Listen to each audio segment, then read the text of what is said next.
우리는 지난 주일날 6월절 피해 복음이라는 말씀을 들었습니다. 기억나시나요? 확인하고 싶습니다. 여러분 마음에 지금 어린 양의 피가 있습니까? 그리고 그 예수 그리스도를 마음속에 영접하셨습니까? 했다는 거예요? 안 했다는 거예요? 안 하면 지난주 거 다시 하려고 합니다. 농담이 아닙니다. 왜냐하면 진도가 의미가 없어요. 다시 돌아가 계속 중요한 거, 기본적인 걸 다시 돌아가야 합니다. 여러분 마음속에 예수님의 피가 있습니까?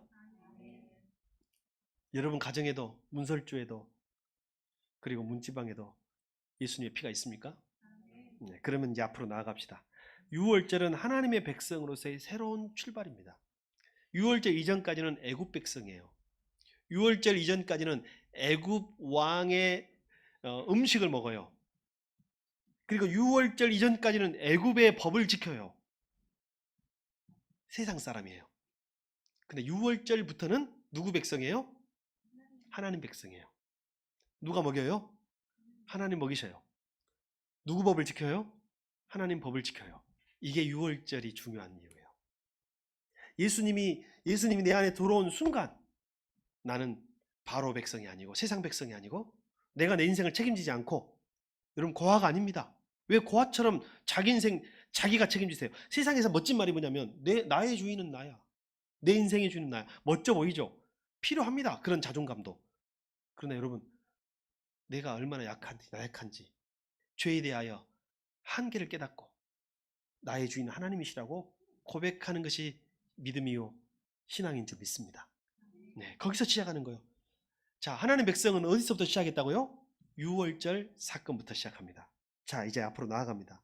이스라엘은 이제 바로 백성이 아니라 하나님의 자녀로서 살아가게 됩니다. 애굽의 질서와 바로의 법이 아니라 하나님의 새로운 질서와 법에 의하여 살아가야 했습니다. 그래서 오늘 13장은 앞으로 나아갈 길에 대한 요즘 말로 말하면 신앙의 오리엔테이션에 해당되는 것입니다. 13장이 굉장히 중요해요. 그래서 12장의 6월절이 하나님의 편에서의 약속이에요. 일방적인 약속이에요. 여러분이 우리가 뭘 알아가지고 구원받은 거 아니잖아요. 우리가 무엇을 해가지고 의로워서 구원받은 거 아니잖아요. 구원은 하나님의 일방적인 오심이에요. 하나님의 일방적인 찾아오심이에요. 여러분 혹시 태어나고 싶어서 태어났나요? 태어난 것도 계획이고 예정이고 은혜예요. 그런데 문제는 13장부터입니다. 12장까지는 누가 하실 일이에요? 하나님이 하실 일이에요. 13장부터는요, 이게 굉장히 중요한데, 하나님이 오셨기에 이제 우리는 이렇게 살겠습니다. 하나님의 백성으로서 부르기까지는 하나님의 몫인데, 이제 하나님 백성으로 부르고 난 다음부터는 나는 하나님의 백성으로서 이렇게 살겠습니다라는 서약, 약속의 의미가 13장부터 포함됩니다. 우리 제일 듣기 싫은 말이지만 우리가 한 번 이상은 다 들어봤을 말 있죠. 나이값 해라. 들어봤어요? 안 들어봤어요? 나이값이 뭐답니까? 네? 나이값 뭐예요? 참 어려운 말입니다. 나이를 먹을수록 그 말이 좀 두려운 말입니다. 나이값 한다는 것이 참 어려운 말. 사람 노릇하기가 쉽지가 않아요. 사람 노릇하기. 철들었단 말이 무슨 말인가요? 13장부터는요. 이제 하나님의 백성으로서 우리가 이렇게 살겠습니다라는 약속의 의미가 포함되어 있으니 오늘 여러분 13장을 우리가 읽고 있고 말씀을 듣고 있음을 기억해 주시길 바랍니다. 자, 혹시 우리가 읽은 본문에는 구름 기둥과 불 기둥이 나오죠. 그리고 14장에는 홍해바다 도해가 나옵니다. 홍해 도해 사건이 나와요. 이게 신약에서는 어떤 의미일까요? 나중에 나옵니다만 세례의 의미입니다. 세례의 의미. 세례의 의미예요. 오늘날 왜 이게 세례냐면 여러분 구름은 뭘로 만들어져 있어요? 구름도 물이에요. 물. 공기 중에 있는 물이에요. 홍해바다는 뭐예요? 물이에요. 똑같은 상징이에요. 세례는 뭘로 받아요? 물로. 그래서 물이라는 상징으로 똑같이 이어지면서 하나님의 백성의 표예요. 6월절은 출생이라면 여러분 홍해도화 사건은, 그리고 이 구름으로 인도받는 사건은 뭐냐면 세례처럼 출생 신고에 해당돼요. 자, 출생했으나 출생 신고가 안 된 분 손 한번 들어보세요. 네. 어젯밤 혹시 테레비 보고 게임하고 늦게 자신 분 계십니까? 정신을 바짝 차리고 저를 주목해 주시기 바랍니다. 네. 자, 보세요. 여러분께서 저를 보실 때에 출생했으나 출생 신고가 안 된 사람도 있어요. 그 사람은 뭐라고 그래요, 우리는? 뭐라고 해야 돼요? 우리로 말하면 우리나라에 그런 사람이 있으면 불법 체류자예요. 우리나라에 있으나 없는데 이 신분이 없어요. 신분이 없는 사람을 불법 체류자라 그래요. 근데 만약에 태어났는데도 가끔 유기하기 위해서 그런 경우도 있죠. 예. 그래서 굉장히 중요한 게 뭐냐면요. 세례 받음의 의미에 대해 생각을 해봐야 된다는 거예요. 지금 한국 교회는요. 주일 예배 드리는 사람의 대부분이 세례교인이에요. 오늘 우리도 이 자리에서 예배 드리신 분의 대다수가 세례교인이에요. 근데 여러분 지금 한국 교회가 신뢰도가 이번에 기윤실에서 조사를 했는데 2023년 신뢰도가요. 전체 인구 중에 교회를 신뢰한다. 한국 교회를 신뢰한다. 몇 퍼센트 같아요? 찍어보세요. 이건 뭐 좀 짜게. 아이고 5%, 15% 여러분이 더 짜네요. 일반 전체 국민을 상대로 조사했는데 21%만 그래도 교회가 낫지 라고 말을 했어요. 신뢰도. 근데 이 안에는 그리스도인도 포함됐을까 안 됐을까요? 포함돼 있죠. 그래서 종교인을 빼고 무종교인만 가지고 조사를 했어요. 교회를 신뢰한다. 몇 퍼센트? 예. 더 못 믿네요. 무종교인은 10%. 그래도 교회 다니는 사람이 낫지 생각하는 사람은 10%. 나머지 90%는 뭐라고요? 교회 다니는 사람도 똑같아. 더한 사람은 교회 다니는 사람이 더해. 예전에 욕 중에 개자가 들어가면 다 욕이었어요. 요즘에는 개자를 뭐 개 많아 뭐 또 많이 쓰더라고요. 옛날에는 개자 들어가면 다 욕이었어요. 자, 개 같다 욕이에요 아니에요? 개 많도 못하다 욕이에요 아니에요? 개보다 더하다 다 욕이네요. 무종교인은 10%만 교회를 신뢰한다고 했다고 합니다. 그러나 그리스도인들 중에 교회를 믿을 수 없다고 말했던 사람이 몇 명일까요? 그러면 그리스도인들 중에 기독교인 중에 나는 교회를 믿을 수 없다라고 말했던 사람 몇 퍼센트가 될 것 같아요? 네, 굉장히 많네요. 우리 마음이 아픕니다. 37%. 그러니까 약 40%가 교회 다니면서도 교회를 믿지 않는다, 잘 믿지 않는다라고 말했어요. 여러분 어떠신가요?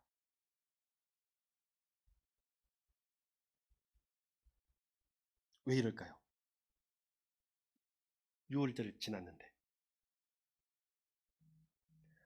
하나님 백성으로서의 표정이 우리에게 없기 때문에 하나님 백성으로서의 증거가 우리에게 없기 때문에 못 믿는 거예요. 그럼 그것이 무엇인가? 홍해 도화의 의미는 무엇인가? 6월절의 의미는 무엇인가? 한번 생각해보는 시간 되기를 바랍니다. 먼저 우리가 홍해 바다를 가기 전에 이렇게 한번 여러분에게 질문하고 싶습니다. 여러분 이번에 말씀의 삶 하셨던 분들은 아실 거예요. 자, 이스라엘 백성이 애굽에 살 때 그들이 살던 고센 땅은 어디에 해당돼요? 나일강, 삼각주, 다시 말하면 이집트 북쪽에 해당됩니다. 그러면 거기서 이스라엘 땅 가나안 땅으로 제일 먼저 빠르게 갈 수 있는 코스는 어디예요? 해안을 따라서 쭉 올라가면 바로 나옵니다. 이게 최단거리예요. 이게 해안길이에요. 해안길. 해변길. 해변길이라고 성경에 또 나와요. 근데 이스라엘 백성들은 해안길로 올라가지 않고 반대로 홍해길로 하나님 인도하셔요. 그 질문입니다.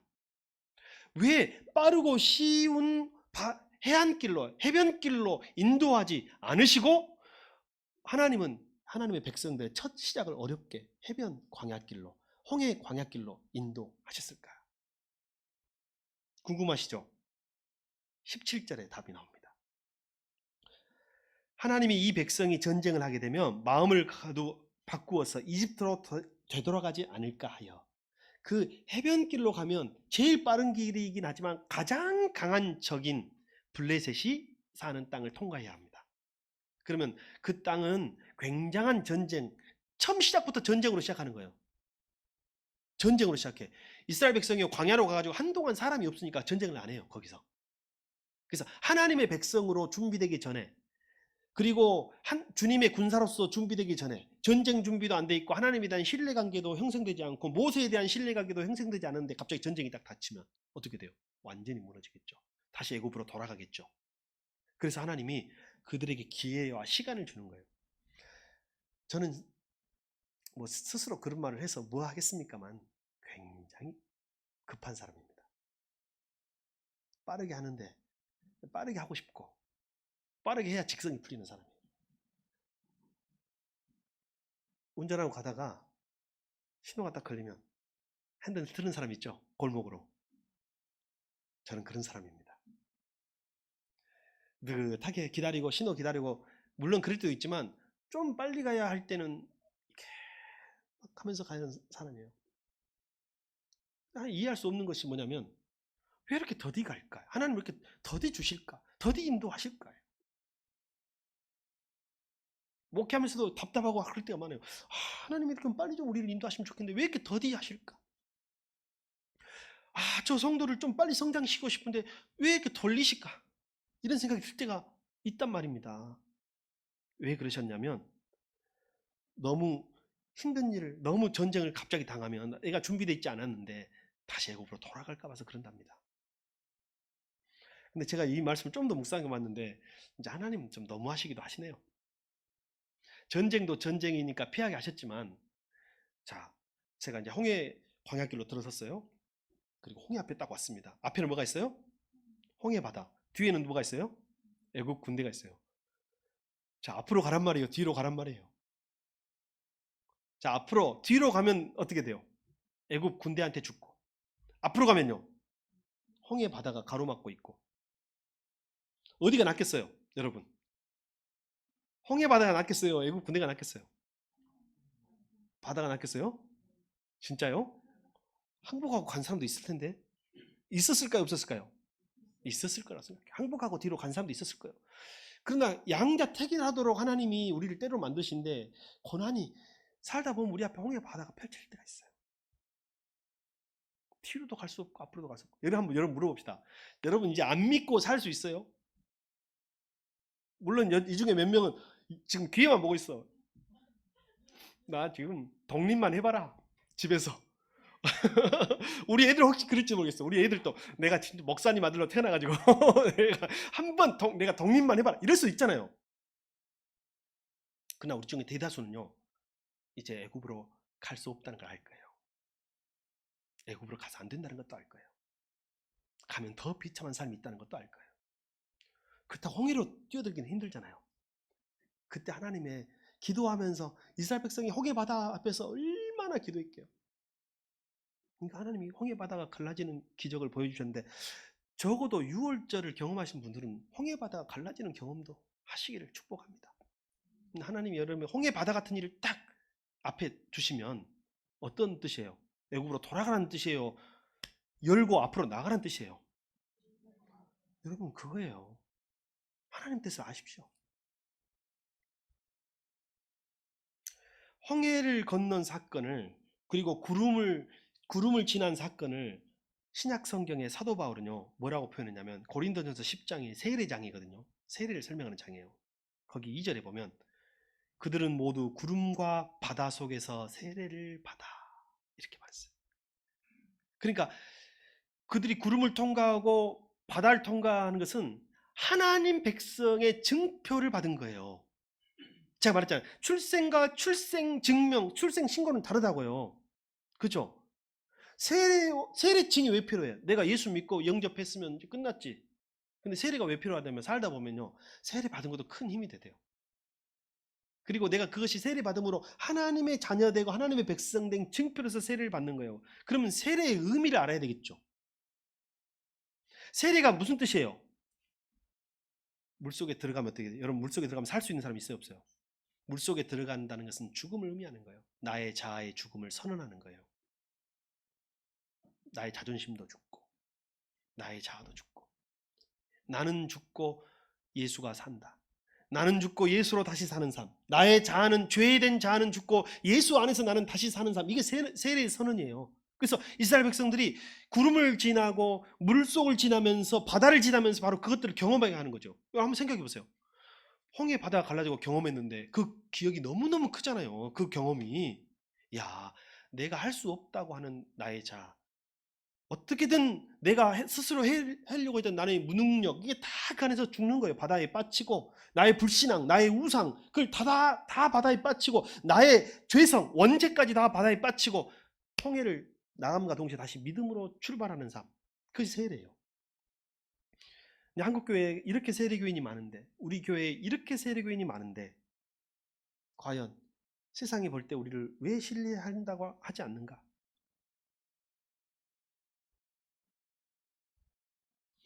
오늘 13장에는요, 구원받은 백성, 하나님의 백성의 세 가지 결단, 어찌 보면 세 가지 증표, 이게 있어야 하나님의 백성이다 라고 말씀하셨어요. 그것을 잡아라고, 그것을 지켜라고 말씀하신 것이 있어요.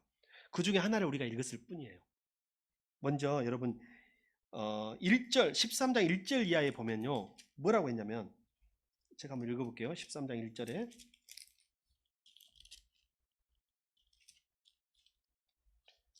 2절, 이스라엘 자손 가운데서 태를 제일 먼저 열고 나온 것, 곧 처음 난 것은 모두 구별하여 거룩하게 구별하여 나에게 바쳐라. 자, 저를 한번 보십시오. 제가 그냥 요약해 드릴게요. 자, 처음 것, 시작. 처음 것을 드려라. 하나님의 백성의 증표 첫 번째가 처음 것을 드리는 사람이에요. 두 번째, 무교병을 먹어라. 시작. 무교병을 먹어라. 이게 어렵죠? 무교병 발음이 어렵네. 누룩 없는 빵이라 합시다. 누룩 없는 떡. 누룩 없는 떡을 먹어라. 실제로 성경에, 신약에는 예수님을 누룩 없는 떡 예수 그리스도라고 그랬어요.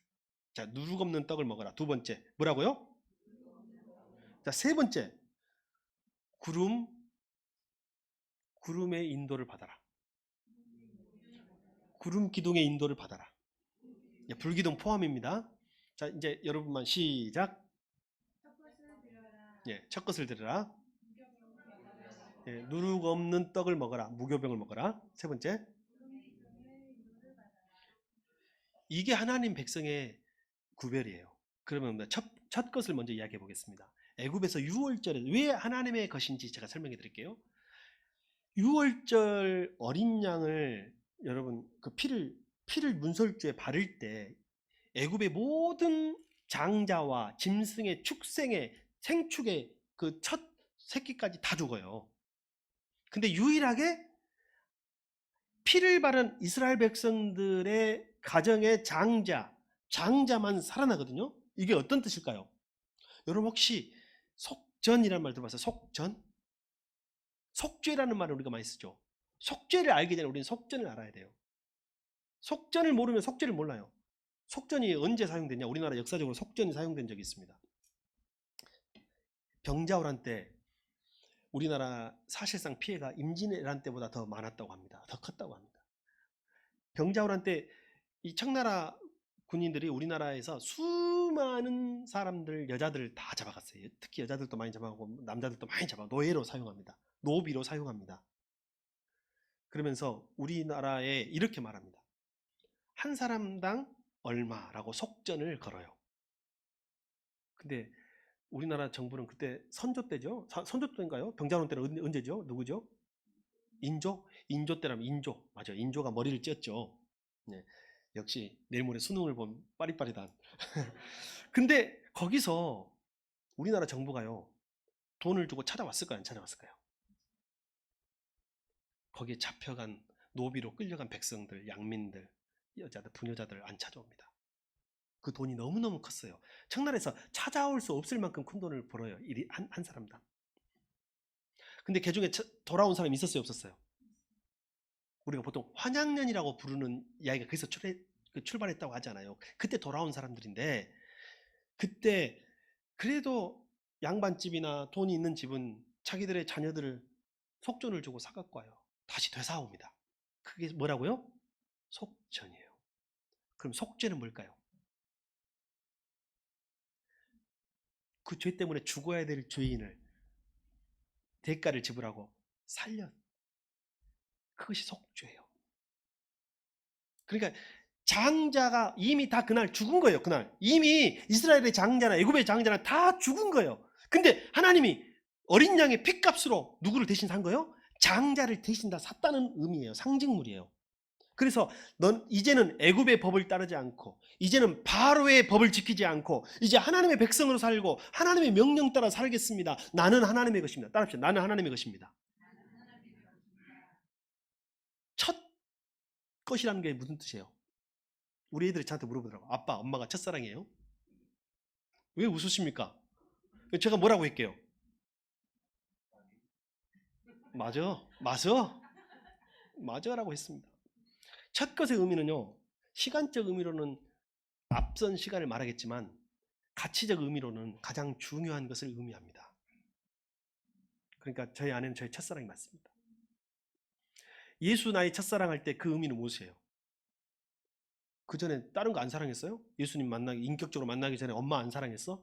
아빠 안 사랑했어? 그러면 그 말이 거짓말이네요? 아니잖아요. 예수 나의 첫사랑이라는 말은 예수님이 나에게 가장 중요하십니다. 예수님이 나의 전부십니다. 예수님이 나의 진정한 사랑이십니다. 이렇게 고백하는 거예요. 첫 것을 드리라는 의미 아시겠죠? 자, 나는 하나님의 것입니다. 시작. 내 장자는 하나님의 것입니다. 근데 여기서 큰아들만 그러면 하나님이 아마 이게 아니라니까. 내 중요한 것은 내게 있어서 가장 중요한 것을 하나님께 드립니다라는 표시가 바로 장자를 드리라는 뜻이에요. 그러면 자, 첫 것의 시간적 의미는 뭘까요? 시간적 의미의 첫 것은 뭐예요? 한 주일의 첫날. 그게 뭐예요? 주일입니다. 그래서 주일을 지키는 거예요. 한 주일의 첫날, 첫 번째 날, 첫 번째 시간을 하나님께 드리는 거 예배로. 그게 예배 정신입니다. 그래서 하나님의 백성의 가장 중요한 특징 중에 하나가 뭐냐면 주일을 지키는 거, 예배를 드리는 거예요. 여기서 시작하는 거예요. 시간적 의미로. 그러면 반면에 무엇이 있을까요? 건강에서 내 인생에서 내 몸에 있어서 가장 첫 것은 뭘까? 건강에서 첫 것은 뭘까 생각해 보면요, 그것은 선교와 봉사하는 거예요. 우리가 보통요 뭐냐면 다 다른 일 다 하고 남는 시간에 남는 힘으로 남는 건강으로, 여러분 가끔 그렇죠. 내가 아직 교회 다니기는 아직 일러. 이런 말 들어보셨어요? 안 들어보셨어요? 그렇죠. 나 조금 더 늙어서 갈래. 어? 이렇게 말하는 사람이 생각보다 많습니다. 이 말은 어떤 뜻일까요, 여러분? 내 인생이 내 것이고 내 몸이 내 것이라는 거예요. 첫 것을 드리라는 것은요, 여러분 하나님의 나라 백성으로서 여러분이 무엇이냐면 하나님 왕 같은 제사장이고 제사장 같은 왕으로 하나님 나라의 통치자로 여러분을 부르셨기 때문에 우리의 본업이 뭐냐면 선교와 구제하며 세상을 하나님 나라로 만드는 것이에요. 그것이 우리의 본업이에요, 본업. 그것이 되면 다른 일도 되는 거죠. 그래서 이 첫 것을 경험하면 뭐냐면 첫 것을 하나님께 드리면 내 것이 줄어든다는 생각이 있잖아요. 그것이 바로의 법이고 바로의 원칙이에요. 바로 애굽의 법칙이에요. 근데 이것을 하나님께 드렸을 때 하나님이 그것을 가지고 하나님의 백성을 더 풍성하게 하는 것을 경험하게 하는 것이 바로 첫 것을 드리는 자의 고백이 되는 것입니다. 그래서 예배 정신. 이것이 그래서 그러면 물질에 있어서 첫 것은 뭘까요? 11조입니다. 11조 정신이 여기서 나옵니다. 예배 정신이 거기서 나오고 11조 정신이 거기서 나오는 거예요. 그래서 저는 이렇게 생각이 됩니다. 구약 성경에 오늘 하나님의 백성의 특징이 세 가지라고 그랬죠? 첫 번째가 뭐였어요? 첫 것을 하나님께 드리라. 두 번째가 무교병을 먹어라. 세 번째가 구름 기둥의 인도를 받아라. 이것이 하나님의 백성의 세 가지의 증거라면 오늘날은 뭘까요? 오늘 제가 봤을 때 저 사람이 그리스도인이 아니냐를 가를 수 있는 딱 기준점이 뭐냐면요, 주의를 지키는가 안 지키는가요. 이게 그리스도인의 기준점이 오늘날 현대에는 제가 봤을 때. 그리고 헌신의 기준이 있어요. 저 사람은 헌신하는 사람이다, 헌신할 수 있는 사람이다, 헌신할 수 없는 사람의 기준점이 뭐냐면 11조라는 거예요. 근데 여기서 불편하신 분도 계시리라 생각합니다. 괜찮습니다. 여러분 마음속에 지금 많이 불편하시고 많이 힘드시고 때로는 부부지간에도 여러분 11조를 하면 합의가 돼야 되잖아요. 합의 없이 합의가 되지 않아서 막 부부싸움 하면서 11조 하라는 말은 저는 결코 하지 않습니다. 그러나 언젠가 여러분이 믿음으로 성장해 나가면서 야, 우리도 한번 하나님의 백성으로서 그 놀라운 신비를 경험해 보는 것이 얼마나 중요할까라는 고민이 된다면 가족 간에 부부지 간에 그런 의논 정도는 그것이 5년 후가 될 수도 있고 1년 후가 될 수 있지만 한번 해보시는 것도 좋으리라 생각이 됩니다. 그러면서 내가 내 힘으로 사는 것과 하나님이 나를 인도하면서 하는 것을 경험하는 것의 차이를 한번 여러분도 느껴보시기를 축복합니다. 그리고 또 하나는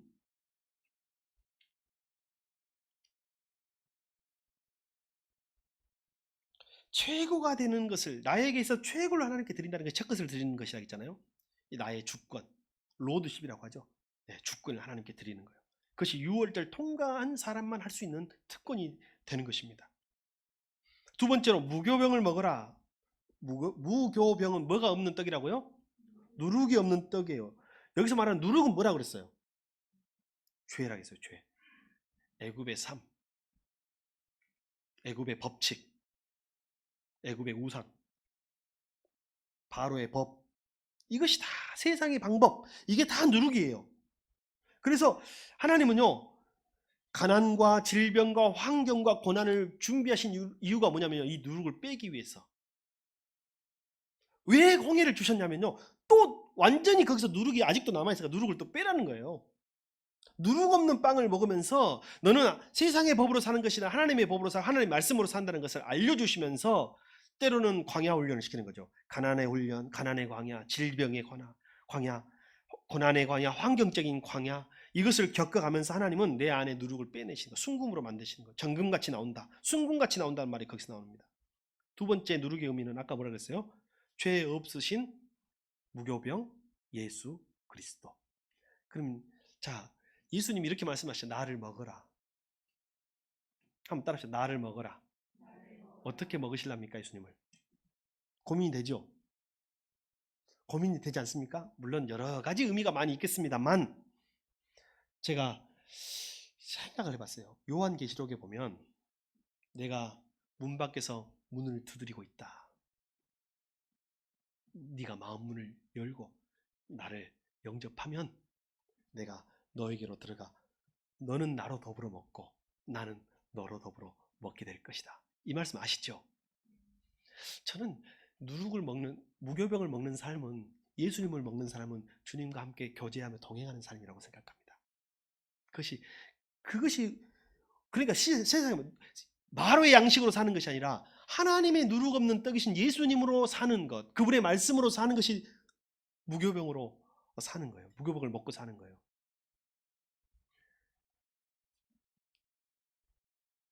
저는 10대 때는 대학이 전부인 것처럼 알고 산다고 생각합니다. 근데 여러분, 진짜 10대 때는 대학이 전부예요. 맞죠? 대학이 전부인 것처럼 살아야 돼요. 근데 20, 30대가 되면 대학이 전부던가요? 그때는 뭐가 전부예요? 뭐가 중요해져요? 이제 취업하고 이게 전부예요. 결혼하고 하는 게 전부잖아요. 근데 여러분 이제 나중에 40, 50대가 되면은 대학 나온 거 별로 덜 중요해져요. 폼나는 직장 덜 중요해져요. 40, 50대가 되면 진짜 뭐가 중요해요? 뭐요? 건강. 근데 40대는 좀 청년 같기도 하지만 진짜 40대, 50대가 되면요. 진짜 성공한 사람은 어떤 사람이냐면 아까 말한 그런 게 아니에요. 진짜 건강이 최고가 되더라고. 이게 다 달라요. 다른 것처럼 우리가 무교병을 기간에 유교병을 먹는 자는 하나님이 뭐라고 했냐면요. 출애굽기에 무교병 기간에 유교병을 먹는 자는 내 백성 가운데 끊쳐지리라 했어요. 무서운 거예요. 그러니까 이게 무슨 말이냐면 예수 그리스도를 먹지 않고 세상의 것을 먹고 사는 사람이 하나님의 백성으로 계속 남아있기가 어려워진다는 뜻입니다. 그래서 여러분 반드시 무교병을 먹는 오늘도 예수님이 여러분 안에 계시기를 축복합니다. 그리고 마지막으로 낮에는 무슨 기둥? 구름 기둥. 밤에는 무슨 기둥으로? 인도하십니다. 앞에 꼭 이스라엘 앞에 가요. 앞에 갑니다. 인도하십니다. 그럼 여기서 오늘 우리 세 가지를 조합해 볼 때 여러분 앞으로 지금부터는 누가 그들을 인도한다는 뜻이에요? 하나님이 인도한다는 뜻이잖아요. 그러면 뭘까요? 이 세 가지가 성삼위 성부 성자 성령을 가르치는 거예요. 먼저 가장 소중한 것을 하나님께 드려라. 첫 것을 드려라는 건 하나님에 대한 헌신이에요. 성부 하나님에 대한 헌신. 두 번째로 누룩 없는 떡 무교병을 먹으라는 말은 무슨 말이에요? 예수님과의 관계예요. 마지막으로 구름 기둥과 불 기둥의 인도를 받아라는 것은 뭐예요? 성령의 인도하심과 보호하심을 받으며 살아라는 거예요. 이게 없으면 하나님 백성이 아니다라는 거예요. 이게 없으면 하나님 백성이 아니다. 출애굽은 했고 6월절은 지났는데 이게 없으면 어떻게 돼요? 불법 체류자처럼 표류하는 거예요. 비록 내가 이스라엘 백성 가운데 무리 가운데 살고 있지만 힘들게 살아. 어렵게 살아. 고난하고 방황되고 불안하고 홍해가 오면, 예를 들면 홍해를 한번 갈라본 사람은 두 번째 홍해 바다가 오면 또 어떻게 될까요? 하나님 이번에도 믿습니다. 이게 되는 거예요. 근데 계속 홍해 앞에 계속 넘어지고 계속 자빠지는 거예요. 앞으로 나타날 때마다. 이것이 한계라는 거죠. 그래서 하나님께는 최고의 것을 드려야 된다. 성부 하나님께는. 성자 하나님에 대해서는 죄 없는 생활로 삶을 살며 그분과 교제하고 동행해야 한다. 성령님에 대해서는 내 자신을 내려놓고 오직 그분의 인도하심을 기다려야 한다. 자, 봅시다. 여러분, 언제 출발할지 누가 정해요? 구름이 정해요. 구름이. 잠깐만요가 아니라 구름이 출발할 때 내가 출발해야 돼. 내가 지금 밥을 먹다가 구름이 떠오르면 어떻게 해야 돼? 덮어야죠. 내가 지금 책을 읽고 있다가 구름이 뜨면 어떻게 해야 돼요? 덮어야죠. 내가 열심히 밭에서 일하고 논에서 일하다가 구름이 뜨면 어떻게 해야 돼요? 덮어야죠. 누가 정해요? 하나님이죠. 여러분, 죽는 시간 아는 사람 있어요? 왜 죽을 때는 우리가 정하지 못한다고 생각해요? 살아있는 동안에는 왜 내가 모든 걸 다 결정한다고 생각하세요? 그것을 하나님께 맡기는 그 시간을. 방향을 누가 맡겨요? 방향을 누가 정해요? 지금은요, 이쪽이 좋겠다. 저쪽이 좋겠다. 논리적으로, 경험적으로 전문가의 의견을 구해가지고 우리가 막 방향을 정하거든요. 야, 너 뭐 해라. 너 전공 뭐 해라. 무슨 직업이 낫겠다. 이거 다 우리가 정한다는 거예요, 지금. 근데 이스라엘 백성, 하나님의 백성은 어떻게 하는 거예요? 구름이 가는 방향으로 가라. 쉬운 길, 빠른 길, 해변길이 있어도 만약에 구름이 홍해길로 인도하면 그리 가라. 그게 하나님의 계획이 있고 하나님의 섭리가 있다는 거죠. 그게 성령의 삶이라는 것입니다. 아까 말씀대로 한국교회의 신뢰도는 굉장히 낮아졌습니다. 왜냐하면 하나님의 백성들이요, 하나님의 백성으로서의 증거가 없어요. 가장 소중한 것을 하나님께 드리기는커녕 이웃에게 희생하기는커녕 섬기기는커녕 가장 이기적이고 가장 욕심 많고 그러면서 누릴 건 다 누리고 싶은 사람으로 비춰지나 봅니다. 기도한다고 해놓고 자기 고집과 아집이 가장 센 사람으로 보여지나 봅니다.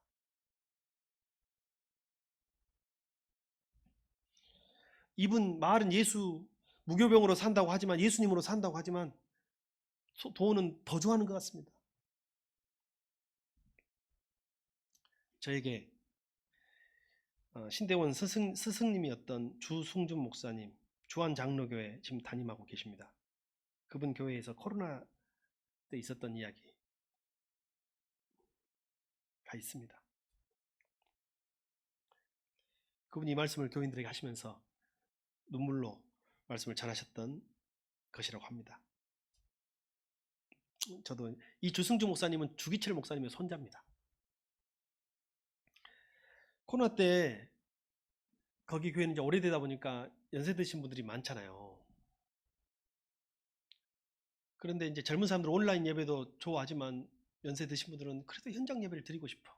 그래서 어렵게 마스크 쓰고 예배 드리고 돌아가는데, 제가 듣기로는 부부라고 들었는데 그냥 편의상 할아버지 할머니라고 하기도 그렇고, 그래서 그냥 장로님 권사님이라고 합시다. 보통 그 정도 교회에서는 그 정도 되면 다 그러니까 그냥 이것은 제가 좀 각색했습니다. 두 부부가 예배 끝나고 한가한 동네예요. 코로나 때문에 사람이 안 다니니까 우리 밥 먹고 들어갑시다 하고 식당을 찾는데 교회 주변의 식당이 다 코로나 때문에 손님이 없어서 문을 닫은 거예요. 근데 분식집 하나가 열렸습니다. 여러분, 연세 드신 분들이 분식 좋아해요, 안 좋아해요? 쫄면 좋아하던가요? 갔어요. 그래도 이거 먹고 가자 하고 갔는데 문은 열려있는데 사람이 없어, 주인이 없어요. 부릅니다. 누구 있습니까? 주인 없습니까? 부르니까 가게에 딸린 방에서 머리 다 까지고 부석부석 해가지고 얼굴도 부어가지고 어떤 아주머니가 나오시는 거예요. 오늘 장사 안 합니까? 했더니 합니다. 하는데 요새 손님이 없어가지고 제가 좀 자고 있었습니다. 하면 나오는 거예요. 어제도 잔치국수 3그릇 팔고 끝났습니다. 아, 그래요. 요즘 코로나 때문에 힘드신가 봅니다. 예, 요즘에 가게 세일 몇 달이나 못 냈습니다. 쫄면을 주십시오 해서 2개를 시켰습니다. 쫄면에 콩나물이 나오시는 거 아시나요? 드셔보셨나요? 상했습니다. 콩나물이 상했어요. 그래서 이 할아버지, 이 장로님이 콩나물을 딱 뱉어가지고 주인을 부르려고 여기요! 하려고 하는데 그 권사님이 콩나물만 빼고 먹어. 남편이 깜짝 놀래가지고 일단 2부부가 콩나물만 빼고 먹었어요. 그리고 집에 왔어요. 가면서 남편이 그렇습니다. 아니, 누구보다 음식에 대하여 엄격하고 까다로운 당신이 오늘 왜 그랬어? 따질 건 따져야지. 그러니까 집세도 못 냈다잖아. 장사도 안 돼가지고 손님도 없다잖아. 콩나물 묻혀놨는데 손님이 없으니까 시간이 지나가지고 상했던 거 아닐까. 그러니까 그냥 이번에는 그냥 넘어갑시다. 근데 이 영감님 할머니 2부부가 배탈이 나가지고 3일 동안 설사를 주룩주룩 했답니다. 주일이 됐어요. 이제 나사가지고 또 코로나 시국에 현장 예배 드리러 갔는데 예배 끝나고 그 집만 또 열었어요. 그 집에 다시 갔어요.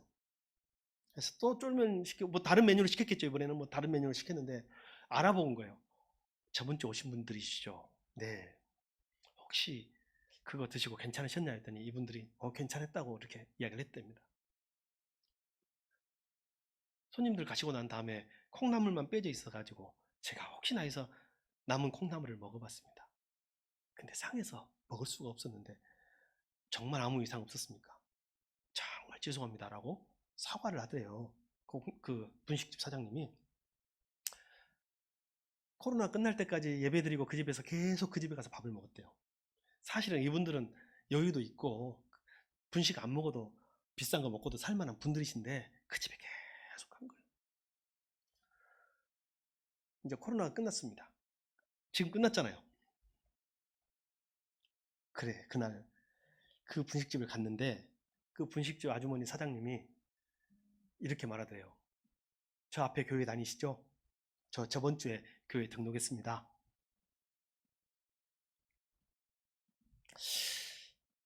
여러분, 전도는 이렇게 하는 것 같습니다. 이렇게 해야 되는 것 같습니다.